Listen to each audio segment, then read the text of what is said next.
Bruxelles, la capitale de l'Europe. Un territoire relativement petit qui s'étend sur plus de 160 km². L'un des climats les plus humides de la planète, qui abrite une biodiversité immense. Bruxelles fonctionne comme un organisme complexe.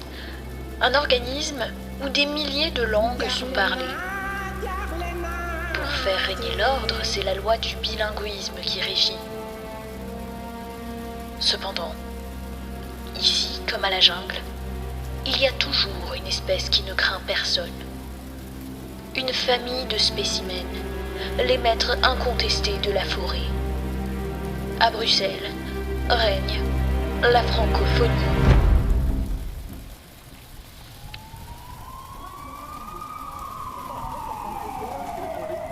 Quand j'ai emménagé à Bruxelles, c'était la première fois que mon français se heurtait à un autre français. Mais quel est donc ce francophone égaré ? Pour la première fois, mon français n'était pas le bon.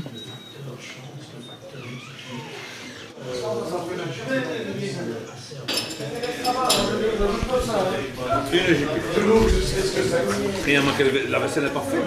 Dès qu'il commande sa première bière, on le reconnaît. Tout le monde se presse au comptoir avec sa commande bien en tête. Il faut 3 pintes, il faut 2 pellels, il y a juste un Français qui arrive. Qu'est-ce que vous avez comme bière spéciale ? Alors, je suis retourné vers lui. Vous êtes Français. Il dit, comment vous l'avez reconnu ?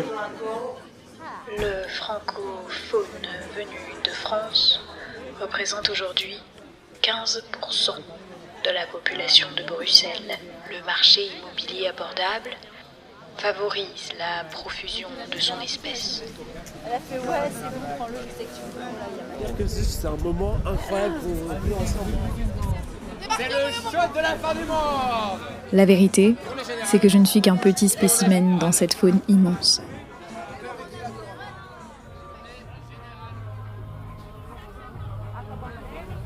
Aujourd'hui, on est dimanche.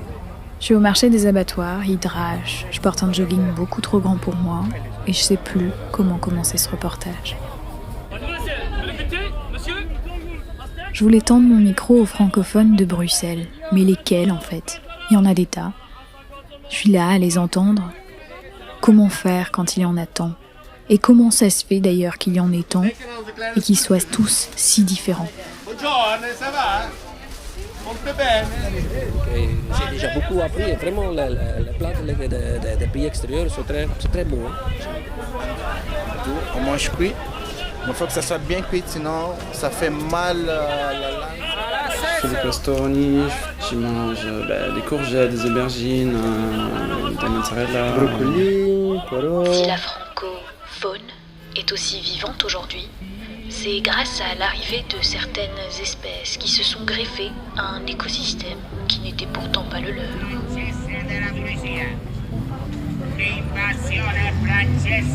Il y a la grosse vague de migration italienne à partir de 1946. Ils vont choisir plutôt le français, pas parce qu'ils l'ont étudié. Les gens qui viennent faire le mineur, ils n'ont pas étudié le français, mais parce qu'il y a quand même une proximité. Alors, les migrants qui sont arrivés à Bruxelles après la Seconde Guerre mondiale, ce sont souvent des migrants qui subissent une seconde immigration. C'est-à-dire qu'ils sont d'abord allés dans les mines, et lorsqu'ils ont la possibilité d'avoir le permis A, et beaucoup quittent la mine, vont soit dans les industries de Wallonie, soit arrivent à Bruxelles pour travailler dans les grands chantiers, dans les travaux de l'exposition 58, etc.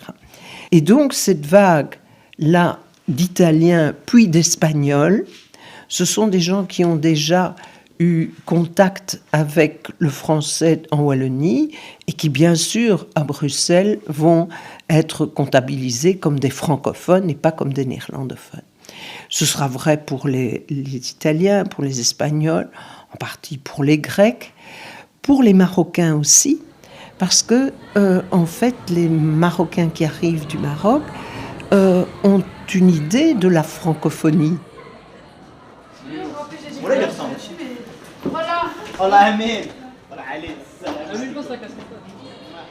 La fusion des espèces migratoires engendre des langues nouvelles.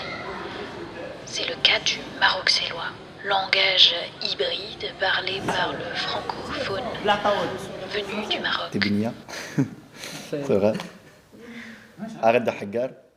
Des jeunes, issus de la communauté maghrébine, on va dire.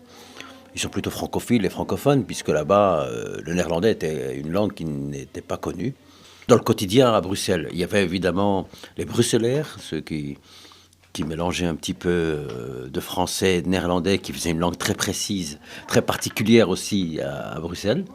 Je n'ai compris que plus tard que c'était du belgicisme, et en particulier du bruxellois. On pensait que c'était du français, puisqu'on a grandi avec, on n'a pas remis ça en question, et puis c'est très bien, on s'en est accommodé.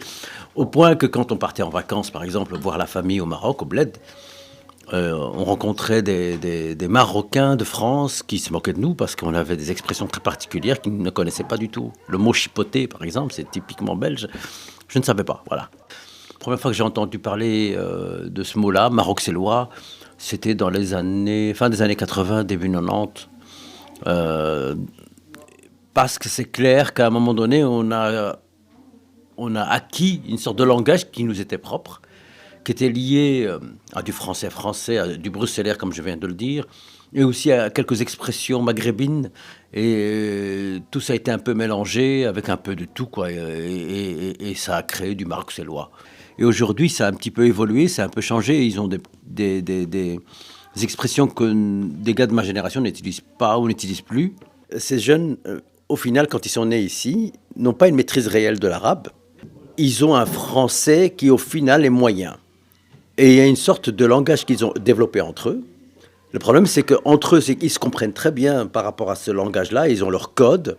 Par contre, sortis de leur cercle, de leur culture, ils peuvent être perdus par rapport à la culture majoritaire. Et au français, comme je le disais tout à l'heure, le français. Et la langue maternelle, encore moins. Donc, en fait, il n'y a pas réellement... En fait, c'est une langue qui est hybride. Là, je me rends compte que j'ai été ambitieuse à vouloir m'aventurer dans cette francophonie. Finalement, même au sein d'un groupe déterminé, il y a des divisions dans la pratique du français. Il est 13h, je me dirige maintenant vers Matongé. Depuis l'indépendance du Congo, le quartier est devenu un lieu de rencontre pour une partie de sa diaspora. Il fut un temps où l'écosystème belgique avait pris par la force possession d'un autre écosystème. Elle aussi a permis à la francophonie de se maintenir à Bruxelles. Elle aussi a un rapport particulier à la langue française. 50 € par heure. C'est la langue que j'entends à Bruxelles, à part la langue des Européens. Ici, on est dans le quartier européen.